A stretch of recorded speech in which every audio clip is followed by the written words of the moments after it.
Kami mengucapkan selamat datang bagi Anda yang bergabung bersama kami di Main Worship Service. Kami sangat menghargai kesediaan Anda di dalam mengikuti ibadah online kami ini.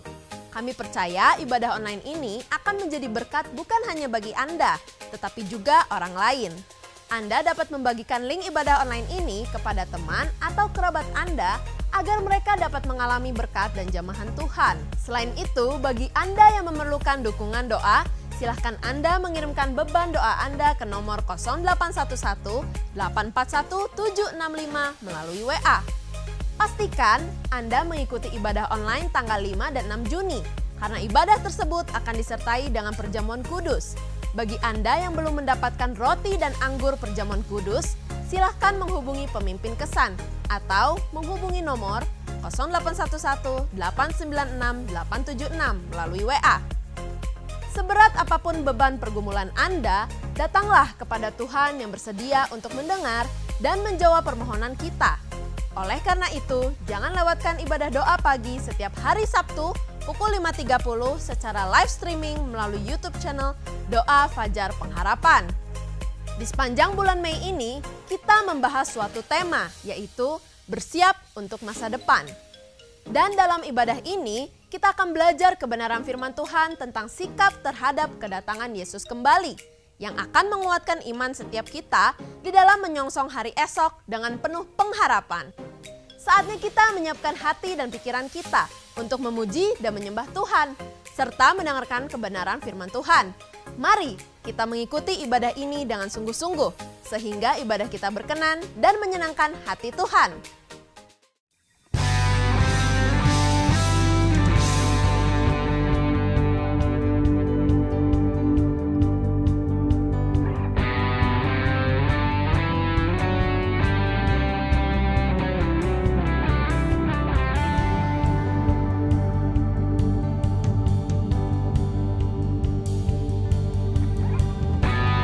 Jemaat Tuhan, dimanapun Anda berada, mari kita arahkan hati kita untuk memuji menyembah nama Tuhan. Sebab hanya Dia yang layak ditinggikan, dimuliakan. Dia Yesus Kristus Tuhan. Mari sembah Dia.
Disembah Engkau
Engkau kudus, ya Yesus Tuhan, kudus.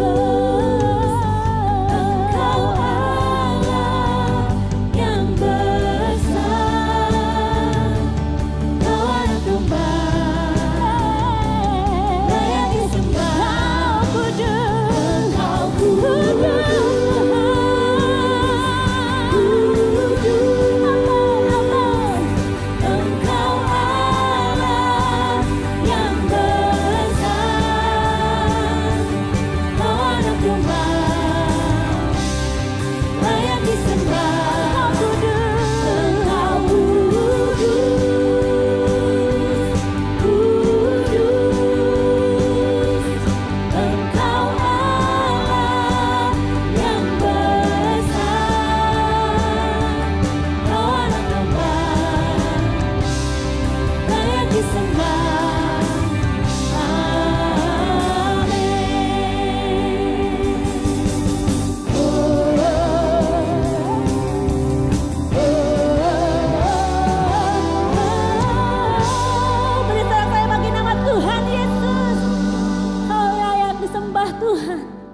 Kami agungkan nama-Mu saat ini Tuhan Yesus. Sebab hanya Kau yang layak Tuhan. Mari jemaat Tuhan, kita sembah Dia.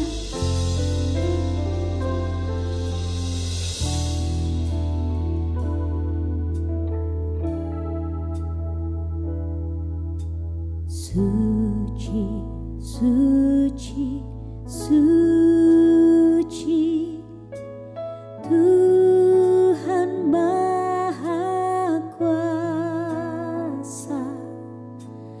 Di Kau kami puji.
kita mengenal pepatah yang berbunyi, sedia payung sebelum hujan. Pepatah yang mengandung makna bahwa pemahaman kita tentang apa yang akan kita hadapi di masa depan dapat mempengaruhi sikap dan perilaku kita di masa kini. Sebagai contoh, bila kita mengetahui bahwa hujan sedang menanti di hadapan kita, tentu mulai dari sekarang kita sudah menyiapkan payung, yaitu dengan tujuan agar perjalanan kita tidak terhambat oleh hujan tersebut. Singkat kata, apa yang menjadi sikap dan tindakan kita di masa kini sangatlah ditentukan oleh pemahaman kita tentang masa depan.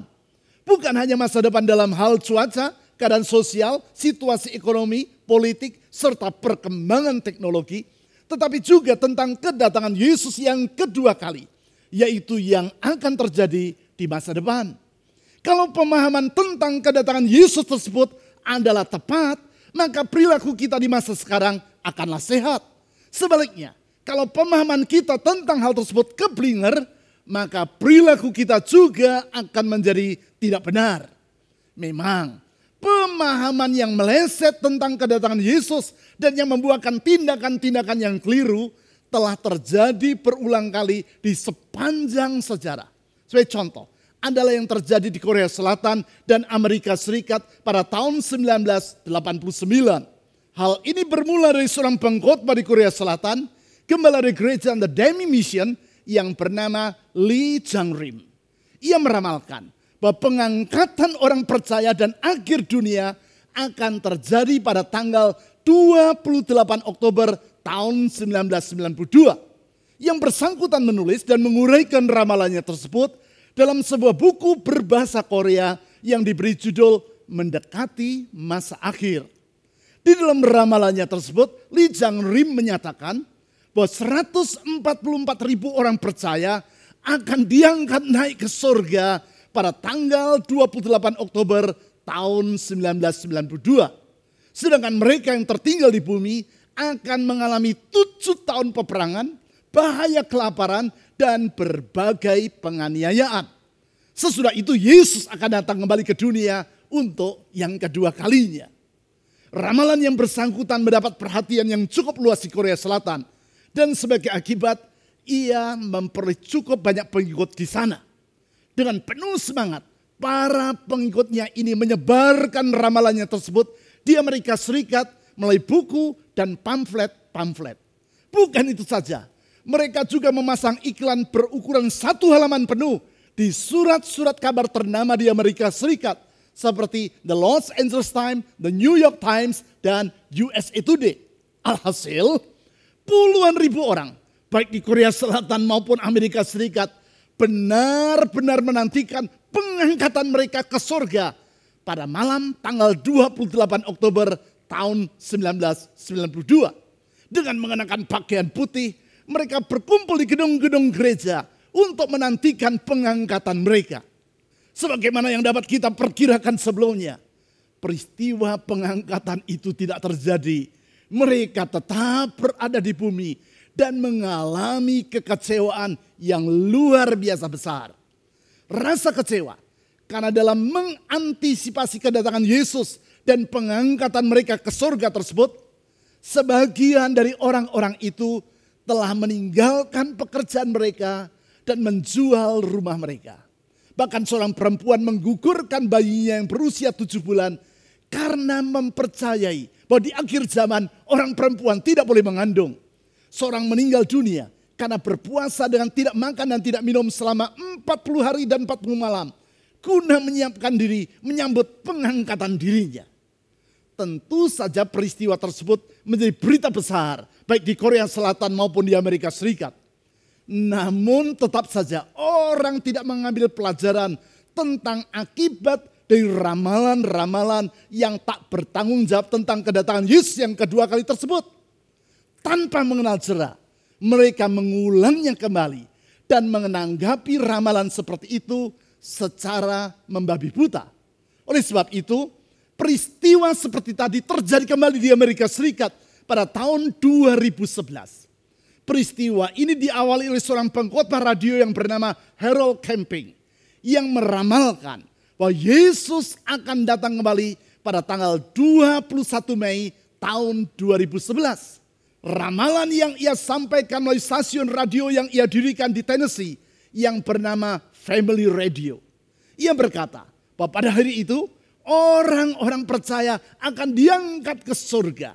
Kemudian sesudah itu selama 5 bulan berikutnya bumi akan dihujani dengan api belerang dan berbagai wabah penyakit. Sebagai akibat setiap hari jutaan orang akan meninggal dunia. Malapetaka itu akan berpuncak pada tanggal 21 Oktober tahun 2011 yang merupakan akhir dari kehancuran dunia. Karena gencarnya khotbah yang bersangkutan di stasiun Family Radio, akibatnya ramalan Harold Camping ini menyebar dengan luas dan banyak orang yang mempercayainya. Mereka dengan sangat bersemangat memasang iklan di billboard-billboard yang berukuran besar di berbagai penjuru Amerika. Billboard dengan tulisan Judgment Day, May 21. The Bible guarantees it. Hari penghakiman, tanggal 21 Mei, Alkitab menjaminnya.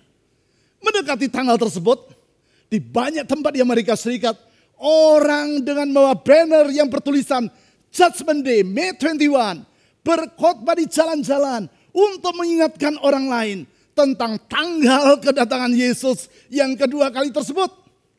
Tanggal 21 Mei itu tiba. Dan apa yang mereka harapkan, yaitu pengangkatan mereka ke surga, tidak terjadi. Menanggapi kemelesetan ini, Harold Camping berkata, pada tanggal 21 Mei tahun 2011 tersebut, penghukuman seperti yang ia ramalkan sesungguhnya telah terjadi. Hanya saja wujudnya masih berbentuk penghukuman rohani sehingga tidak nampak secara kasat mata. Sedangkan pengangkatan secara jasmani baru akan terjadi 5 bulan kemudian, yaitu pada tanggal 21 Oktober tahun 2011.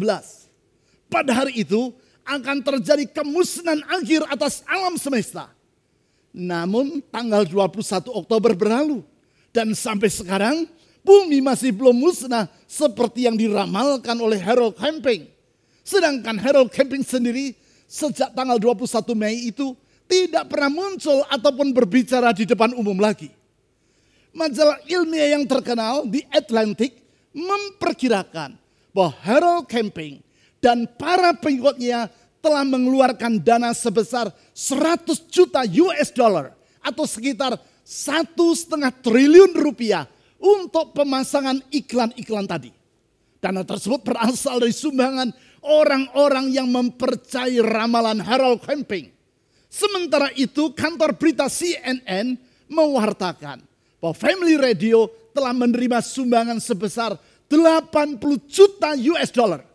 Sehingga walaupun ramalan yang disampaikan oleh Harold Camping meleset, namun Family Radio tetap dapat beroperasi seperti biasanya. Dari peristiwa-peristiwa seperti ini seharusnya kita mengambil pelajaran yang berharga, yaitu agar tidak mengulanginya kembali. Untuk itu kita perlu memiliki pemahaman yang benar tentang masa depan, termasuk dalam hal kedatangan Yesus yang kedua kali. Seperti yang telah saya utarakan tadi. Kalau pemahaman tentang hal tersebut tepat, maka perilaku kita akanlah sehat. Sebaliknya, kalau pemahaman tentang kedatangan Yesus keliru, maka perilaku kita juga menjadi tidak benar. Untuk itulah maka di Matius pasal 24 ayat 4 sampai 36, Tuhan Yesus menjelaskan kepada para muridnya tentang tanda-tanda dari kedatangannya. Ia memaparkannya sama sekali bukan dengan maksud untuk memberitahu para muridnya di masa itu dan kita yang hidup di masa sekarang tentang hari, tanggal, dan saat kedatangannya yang kedua kali nanti. Tetapi supaya kita memiliki sikap yang benar, baik di masa sekarang maupun di masa sukar yang terjadi menjelang kedatangannya tersebut. Saya ulang, sikap yang benar di masa sekarang dan sikap yang benar di masa yang sukar yang akan terjadi di waktu yang akan datang. Sebagaimana yang telah saya utarakan dalam khotbah saya di minggu yang lalu. Yaitu khotbah dengan tema tanda-tanda kedatangan Yesus kembali. Di masa sukar yang akan terjadi di waktu yang akan datang itu, ada 4 sikap yang harus mewarnai hidup kita. Yang pertama, yaitu sikap waspada, supaya jangan disesatkan orang. Hal itu ditulis dalam Matius pasal 24 ayat 4. Sikap yang kedua adalah jangan gelisah oleh karena berbagai bencana yang terjadi. Hal tersebut ditulis dalam Matius pasal 24 ayat 6. Sedangkan sikap yang ketiga adalah berpegang teguh pada iman terhadap Yesus Kristus, sehingga kita dapat bertahan dalam masa penganiayaan. Hal ini ditulis dalam Matius pasal 24 ayat 13. Sikap yang keempat adalah terus giat dalam memberitakan Injil ke seluruh dunia. Hal itu dicatat dalam Matius pasal 24 ayat 14. Keempat sikap itu harus ada pada diri kita ketika 4 tanda menjelang kedatangan Yesus. Yaitu seperti yang Yesus paparkan di dalam ayat 4-36 digenapi. Namun tidak kalah pentingnya adalah sikap kita di masa sekarang. Yaitu saat kita menanti kedatangannya yang kedua kali. Supaya di masa sekarang ini pun kita hidup dengan sikap yang sehat. Sehingga tidak usah merasa malu untuk berjumpa dengan Tuhan Yesus di setiap saat. Untuk itu di dalam Matius pasal 24 ayat 37 sampai pasal 25 ayat 46 lebih jauh Tuhan Yesus memaparkan 5 perumpamaan secara berturut-turut kepada para muridnya. Melalui kelima perumpamaan tersebut ia menjelaskan 5 sikap yang harus mewarnai kehidupan kita di masa sekarang.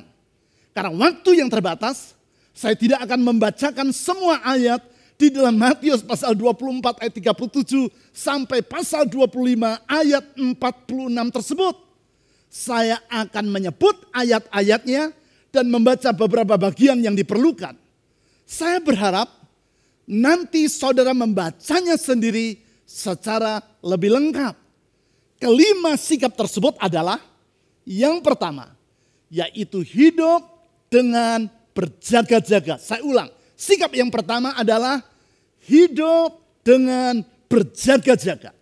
Untuk menjelaskan sikap ini, Yesus mempersamakan sifat dari kedatangannya seperti sifat dari kedatangan air bah pada zaman Nuh, yaitu yang terjadi secara mendadak. Hal tersebut ditulis di dalam Matius pasal 24 ayat 37 sampai 42. Di ayat 37 Yesus berkata sebagai berikut. Matius pasal 24 ayat 37. Sebab sebagaimana halnya pada zaman Nuh, demikian pula halnya kelak pada kedatangan anak manusia, yaitu Yesus Kristus. Yesus berkata bahwa pada zaman Nuh, yaitu sebelum air bah datang, orang hidup dengan mengumbar hawa nafsu. Yang ia istilahkan sebagai hidup dengan makan dan minum, serta kawin dan mengawinkan. Sebagai akibat, mereka tidak mengetahui tanda-tanda kedatangan dari air bah yang disampaikan Allah dengan menyuruh Nuh untuk membangun batra di atas gunung. Suatu tanda yang menyolok. Namun karena mereka larut dalam hawa nafsu, maka sebagai akibat ketika hukuman Allah datang, mereka semua dibawa oleh air bah itu. Hanya Nuh dan ketiga anaknya beserta dengan istri mereka masing-masing yang ditinggalkan Allah di bumi. Dan oleh karena Nuh beserta anak-anaknya dan istri mereka ditinggalkan di bumi, itu sebabnya kita ada di masa sekarang. Kalau misalkan Nuh dan istri dan anak-anak serta menantunya tidak ditinggalkan di bumi, kita tidak ada. Sebagai kesimpulan dari pelajaran yang ia paparkan tersebut, di ayat 42 Tuhan Yesus berkata sebagai berikut. Dan karena itu berjaga-jagalah. Sebab kamu tidak tahu pada hari mana Tuhanmu datang. Kata berjaga-jaga di sini di dalam Alkitab bahasa Inggris ESV, English Standard Version, diterjemahkan sebagai stay awake. Artinya jangan tidur, tetaplah terjaga. Tidur yang Yesus maksudkan di sini tentu dalam artian tertidur secara rohani. Karena hidup mengabaikan kekudusan. Hal ini disebut ulang oleh Rasul Paulus di dalam 1 Tesalonika pasal 5 ayat 4-7. Di situ Paulus menjelaskan bahwa orang yang berjaga-jaga adalah orang yang sadar dan yang tidak tertidur karena hidup di dalam kegelapan dosa. Dengan kata lain, sikap yang pertama yang Yesus ajarkan adalah agar kita senantiasa hidup menjaga kekudusan dan tidak membiarkan hawa nafsu membutakan mata hati kita. Sehingga dengan demikian kita dapat membaca tanda-tanda zaman. Selanjutnya, sikap yang kedua yaitu hidup dengan bersiap sedia. Saya ulang, sikap yang kedua adalah hidup dengan bersiap sedia. Untuk menjelaskan sikap ini, Yesus menyampaikan perumpamaan tentang sikap dari dua orang hamba yang diangkat oleh tuannya sebagai atasan dari para pegawai yang lain. Hal ini dicatat dalam Matius pasal 24 ayat 44 sampai 51.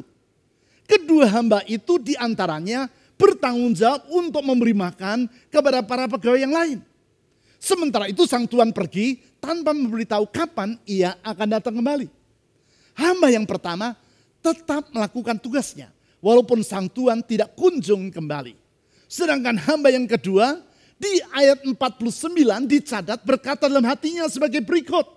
Matius pasal 24 ayat 49. Tuanku tidak datang-datang. Lalu ia mulai memukul hamba-hamba lain dan makan minum bersama-sama pemabuk-pemabuk. Kemudian Yesus berkata bahwa sang tuan itu datang pada hari yang tidak disangkakan oleh para hamba tersebut dan pada saat yang tidak mereka ketahui. Sang tuan mendapati bahwa hamba yang pertama sedang melakukan tugasnya, sedangkan hamba yang kedua melalaikan kewajibannya. Sebagai akibat, hamba yang pertama diangkat menjadi pengawas atas segala milik dari sang tuan, sedangkan hamba yang kedua menerima hukuman. Mendahului perumpamaan tersebut, sebagai pengantar di ayat 44, Yesus berkata seperti demikian. Sebab itu, hendaklah kamu juga siap sedia. Karena anak manusia, maksudnya Yesus, datang pada saat yang tidak kamu duga. Sikap-sikap sedia atau be ready dalam bahasa Inggris ini artinya adalah walaupun kita belum melihat tanda-tanda dari kedatangan Yesus, namun bukan berarti kita boleh hidup secara semau-maunya seperti hamba yang kedua. Kita harus selalu siap sedia untuk bertemu dengan Yesus kapan saja. Sehingga kita dapat mempertanggungjawabkan kehidupan kita di hadapannya. Sebab untuk bertemu dengan Tuhan Yesus, kita tidak harus menunggu sampai ia datang kembali untuk yang kedua kalinya. Setiap saat, kalau Tuhan memandang bahwa masa kehidupan kita di dunia ini sudah cukup, ia dapat saja memanggil kita. Oleh karena itu, kita harus selalu bersiap sedia untuk bertemu dengan Tuhan di setiap saat. Lebih lanjut, sikap yang ketiga adalah hidup dengan bijaksana. Saya ulang, sikap yang ketiga adalah hidup dengan bijaksana. Untuk menjelaskan tentang sikap ini, di dalam Matius pasal 25 ayat 1-13, Yesus mengumpamakan kehidupan kita seperti 10 gadis yang pergi menyongsong kedatangan dari mempelai laki-laki. 5 orang diantaranya adalah gadis yang bodoh. Dan 5 yang lain adalah gadis yang bijaksana. Perbedaan mereka adalah dalam hal kesiapan mereka saat menanti kedatangan sang mempelai. Tentang hal itu, di ayat 3-4, Yesus berkata seperti demikian. Matius pasal 25 ayat 3-4. Gadis-gadis yang bodoh itu membawa beritanya, tetapi tidak membawa minyak. Sedangkan gadis-gadis yang bijaksana itu membawa beritanya dan juga minyak dalam buli-buli mereka. Sebagai akibat, ketika mempelai laki-laki itu datang, gadis-gadis yang bijaksana memiliki minyak yang cukup untuk pelita mereka. Sedangkan gadis-gadis yang bodoh, karena tidak membawa minyak cadangan, akibatnya pelita mereka hampir padam. Alhasil mereka harus pergi membeli minyak untuk pelita mereka. Dan ketika mereka sampai ke tempat perjamuan kawin, pintu telah ditutup dan mereka tidak diizinkan untuk masuk guna mengikuti perjamuan tersebut. Sebagai pelajaran di perumpamaan tersebut, di ayat 13, Yesus berkata sebagai berikut. Karena itu, berjaga-jagalah. Alasannya, sebab kamu tidak tahu akan hari maupun akan saatnya. Yang dimaksudkan oleh Yesus dengan berjaga-jaga di sini adalah bersikap bijaksana. Yaitu berpikir jauh ke depan. Sama seperti dengan 5 gadis yang bijaksana tadi.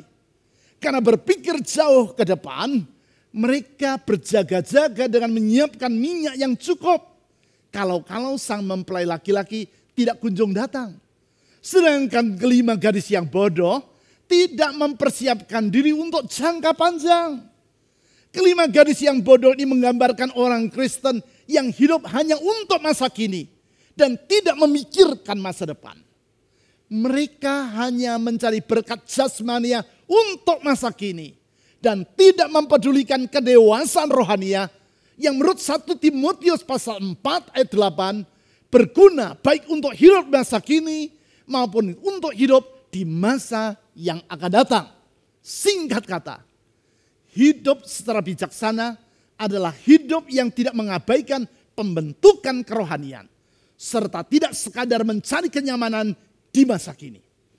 Orang-orang yang hidup seperti kelima gadis yang tidak bijaksana tadi diistilahkan oleh Paulus sebagai manusia duniawi yang tidak dewasa dalam Kristus dan yang hanya mencari makanan yang lembek dan bukan yang keras. Dalam 2 Timotius pasal 4 ayat 3-4 mereka disebut sebagai orang yang hanya mau mendengar dongeng untuk memuaskan telinga mereka. Kalau saudara meyakini pentingnya untuk bertumbuh dewasa secara rohani, yaitu hidup secara bijaksana dan bukan mengikut Kristus karena sekadar mengejar berkat jasmani, tulislah pada kolom komen di YouTube channel yang sedang saudara ikuti ini kalimat, ya, aku ingin menjadi pengikut Kristus yang dewasa dan bijaksana. Atau kalimat yang lain yang menyatakan tekadmu untuk hidup semakin dewasa di dalam Kristus. Sekarang, sikap yang keempat. Saat menanti kedatangan Yesus, kita harus hidup dengan bertanggung jawab. Saya ulang, sikap yang keempat adalah hidup dengan bertanggung jawab. Untuk menjelaskan sikap ini, Yesus menyampaikan perumpamaan tentang seorang Tuhan yang mau bepergian ke luar negeri dan mempercayakan hartanya kepada 3 orang hambanya. Hal ini dicatat dalam Matius pasal 25 ayat 14 sampai 30. Di ayat 15 Yesus berkata sebagai berikut. Yang seorang diberikannya 5 talenta. Yang seorang lagi 2. Dan yang seorang lain lagi 1. Masing-masing menurut kesanggupannya. Lalu sang Tuan berangkat. Sekian waktu kemudian sang Tuan itu pulang dan meminta agar hamba-hambanya itu memberi pertanggungjawaban atas kepercayaan yang ia telah berikan kepada mereka. Hamba yang pertama telah melipat gandakan talenta yang ia terima menjadi 10 talenta. Hamba yang kedua telah melipat gandakannya menjadi 4 talenta.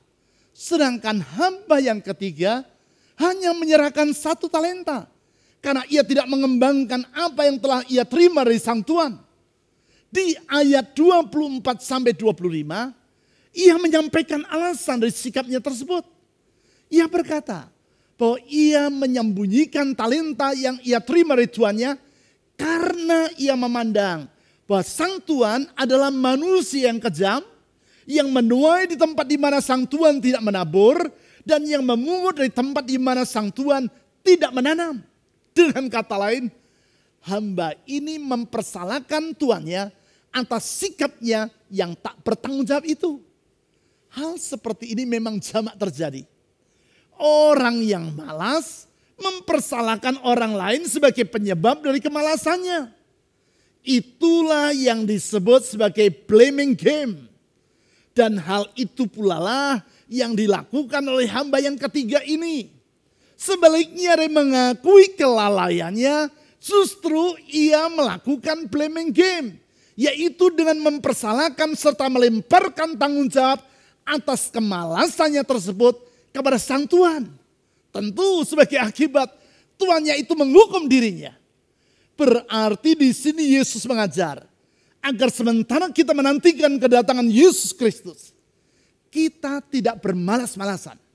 Namun kita dengan penuh tanggung jawab harus mengembangkan setiap kepercayaan, kemampuan, maupun kesempatan yang Tuhan berikan kepada kita.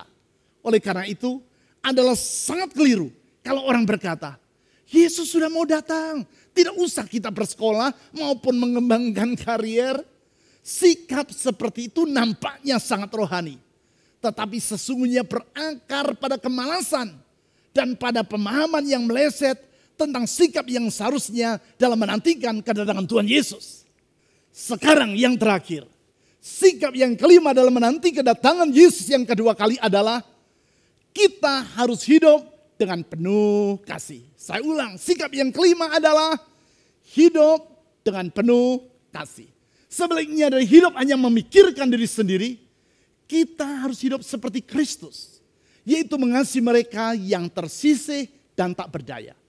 Sikap ini dijelaskan oleh Tuhan Yesus di dalam Matius pasal 25 ayat 31 sampai 46. Di situ Yesus berkata bahwa ketika ia datang nanti, maka ia akan melakukan pemisahan atas semua orang. Pemisahan seperti yang dilakukan oleh seorang gembala yang memisahkan domba dari kambing. Dan seperti yang dilakukan oleh seorang raja yang memisahkan orang-orang yang mengasihi sang raja dengan mereka yang tidak mengasihi dirinya. Yesus menjelaskan bahwa kasih kepada sang raja yang dalam perumpamaan ini menggambarkan Yesus sendiri ditunjukkan melalui tindakan kasih kepada mereka yang tersisih dan tak berdaya. Orang yang mengasihi sang raja adalah mereka yang bersikap peduli kepada orang yang lapar dan haus. Orang asing, orang yang tak berpakaian, sakit, dan berada dalam penjara. Di ayat 40, Yesus berkata seperti demikian. Matius pasal 25 ayat 40. Dan raja itu, maksudnya Yesus sendiri, akan menjawab mereka. Aku berkata kepadamu, sesungguhnya segala sesuatu yang kamu lakukan untuk salah seorang dari saudaraku yang paling hina ini, kamu telah melakukannya untuk aku. Kepada orang-orang yang melakukan tindakan kasih tersebut, Yesus berkata bahwa mereka akan diberkati dan menerima kerajaan yang telah disediakan bagi mereka. Sedangkan bagi orang-orang yang tidak melakukannya, mereka akan dilenyapkan dari hadapan Kristus. Tentu dengan berkata seperti demikian, Yesus tidak bermaksud untuk mengemukakan bahwa keselamatan dari hukuman dosa adalah karena perbuatan baik yang kita lakukan. Saya ulang, keselamatan dari hukuman dosa bukan karena perbuatan baik yang kita lakukan. Sebab kita diselamatkan oleh anugerah Allah dalam Yesus Kristus. Namun dalam menanti kedatangannya, kita harus melakukan tindakan kasih. Yaitu dalam perbuatan-perbuatan yang baik kepada mereka yang lemah dan tak berdaya secara jasmania. Maupun tindakan kasih dalam bentuk pemberitaan Injil kepada mereka yang masih terpenjara oleh dosa.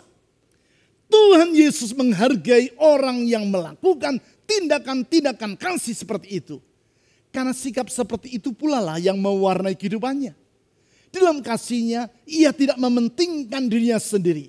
Namun telah rela berkorban sampai mati di kayu salib bagi manusia yang berdosa. Dalam rahmat yang besar, ia tidak mengabaikan mereka yang menderita. Namun menolong mereka dengan mengangkat orang dari dalam jurang ketidakberdayaan mereka. Singkat kata, kita harus mengisi kehidupan kita dengan menjadi saluran kasih dan berkat Tuhan bagi sesama.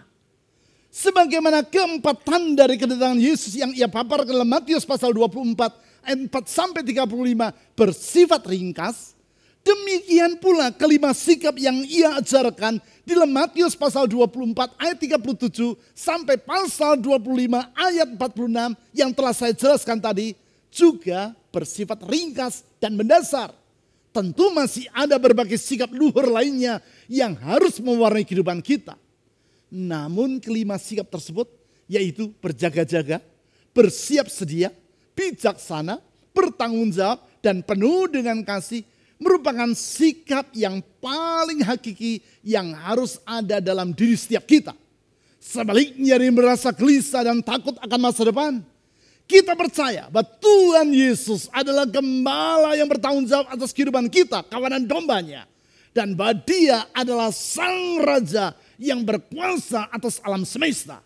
Sebaliknya dari bersikap lengah dan tidak waspada, kita harus senantiasa hidup dalam terang dan tidak membiarkan diri kita disesatkan oleh ajaran yang tidak sesuai dengan kebenaran dalam Alkitab. Sebaliknya dari hidup hanya memikirkan diri sendiri, kita wajib untuk hidup menjadi berkat bagi sesama dan memberitakan Injil bagi mereka yang belum pernah mendengarnya. Yesus sendiri berkata bahwa tidak seorang pun yang tahu hari dan saat dari kedatangannya. Oleh karena itu, daripada sibuk meramal hari dan saat kedatangan Yesus yang kedua kali, kita harus selalu bersikap siap sedia untuk bertemu dengan Tuhan di setiap saat. Sehingga ketika hari yang mulia itu tiba, kita di dalam anugerah Allah dapat berdiri di hadapan Kristus dan mendengar Dia berkata, "Baik sekali perbuatanmu itu, hai hambaku yang baik dan setia. Masuklah dan turutlah dalam kebahagiaan Tuhanmu." Mari kita berdoa. Tuhan Yesus, Engkau penuh dengan kasih.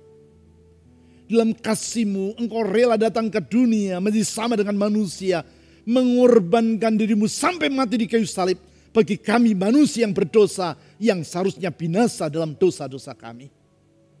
Engkau adalah pribadi yang bertanggung jawab, sehingga Engkau tidak akan membiarkan kami hidup tanpa penyertaan dan pertolongan-Mu. Engkau tidak pernah lalai dalam memelihara kami. Engkau selalu menjaga kami dan menuntun hidup kami. Engkau adalah pribadi yang bijaksana, hikmat-Mu tidak terbatas, tiada yang sukar bagi Engkau. Engkau sanggup melakukan segala perkara dan tiada yang mustahil bagi Engkau. Oleh karena itu Tuhan Yesus, dalam iman kepada kasih-Mu kami tidak merasa takut akan hari esok. Dengan percaya kepada kesetiaan dan hikmat-Mu, kami tidak merasa khawatir akan hari depan kami. Apapun yang terjadi, hidup kami aman dalam tangan Tuhan. Apapun yang kami harus lalui, kami tahu tangan-Mu menggenggam hidup kami. Dan tidak ada apapun yang Kau izinkan menimpa diri kami kalau itu tidak melalui izin-Mu. Dan kalau Engkau mengizinkannya, semua itu pasti demi kebaikan kami. Oleh karena itu Tuhan, di saat kami melewati masa yang sukar, kami percaya di balik semua itu ada rencana Tuhan yang indah bagi kami. Rencana-Mu yang indah yang tidak akan pernah gagal.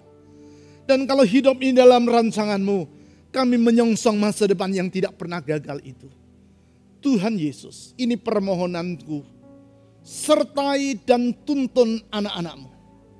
Sertai dan tuntun kami hari demi hari menyongsong masa depan ini. Karena bersama dengan Engkau ya Tuhan Yesus, kami akan lihat perkara-perkara besar terjadi dalam hidup kami. Dalam tuntunan-Mu kami menyongsong masa depan yang indah itu. Saya berdoa saat ini, ulurkan tangan-Mu yang penuh dengan kasih. Tangan-Mu yang setia dan penuh hikmat itu. Mengangkat setiap mereka yang dalam keadaan putus asa. Menghapuskan rasa khawatir dalam hati mereka. Dan membuka pengharapan yang baru bagi mereka. Ulurkan tangan-Mu yang menyembuhkan. Ulurkan tangan-Mu yang memulihkan. Memulihkan rumah tangga, memulihkan kesehatan, memulihkan ekonomi, memulihkan masa depan dari anak-anak-Mu. Saya berdoa Tuhan Yesus, ulurkan tangan-Mu yang penuh dengan kasih itu. Menjamah dan menyembuhkan. Karena kuasa-Mu tidak pernah berakhir dan mujizat-Mu tetap ada. Kepada-Mu ya Tuhan Yesus kami menyerahkan hari esok kami.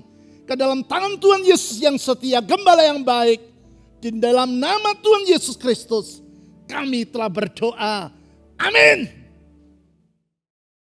Aku lihat kebaikan-Mu yang tak pernah habis di hidupku.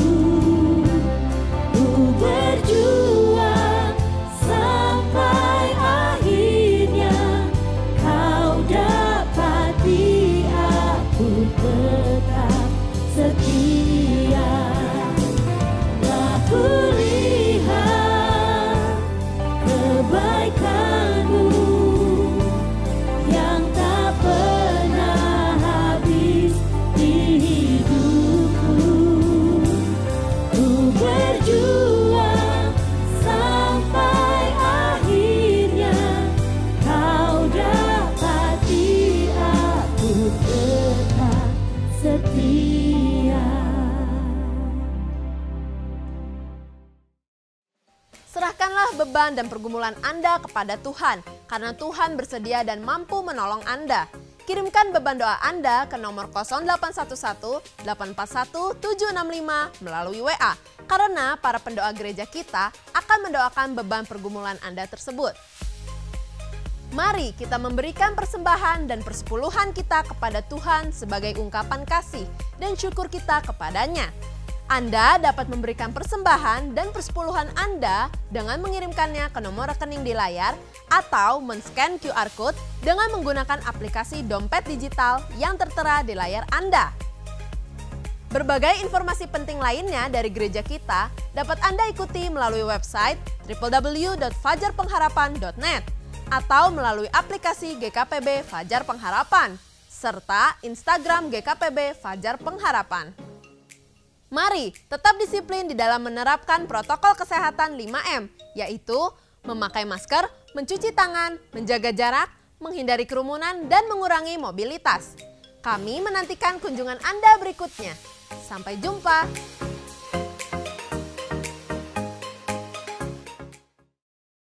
Saudara-saudari, mari kita berdoa. Allah yang Maha Besar, Engkau layak ditinggikan dan diagungkan. Engkau telah menjadikan dan mengatur segala sesuatu dengan indah dan sesuai dengan rancangan-Mu yang sempurna. Terima kasih ya Tuhan untuk firman-Mu yang telah menjadi penuntun dalam perjalanan hidup kami. Firman-Mu yang telah memberikan pencerahan kepada kami tentang akhir zaman. Kedatangan Tuhan Yesus yang kedua kali di dunia ini. Satu peristiwa yang kami nantikan dengan penuh sukacita.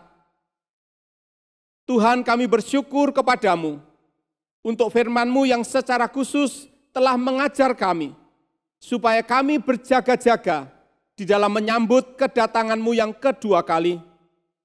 Roh Kudus, tolong setiap kami, supaya kami senantiasa siap sedia dan hidup bertanggung jawab, sehingga hidup kami sesuai dengan arahan firman-Mu.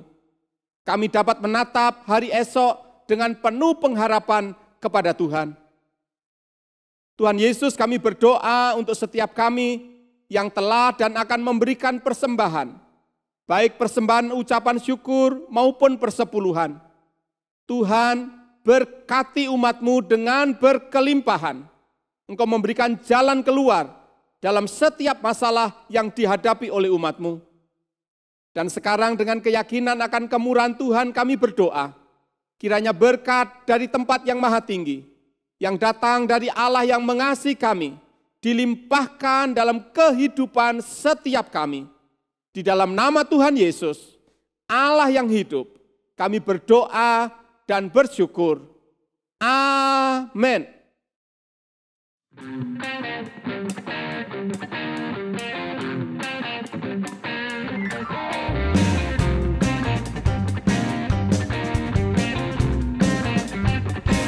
Ku berbahagia, yakin teguh, Yesus abadi kepunyaanku. Aku warisnya, ku ditebus, ciptaan baru, Roh Kudus. Aku bernyanyi bahagia,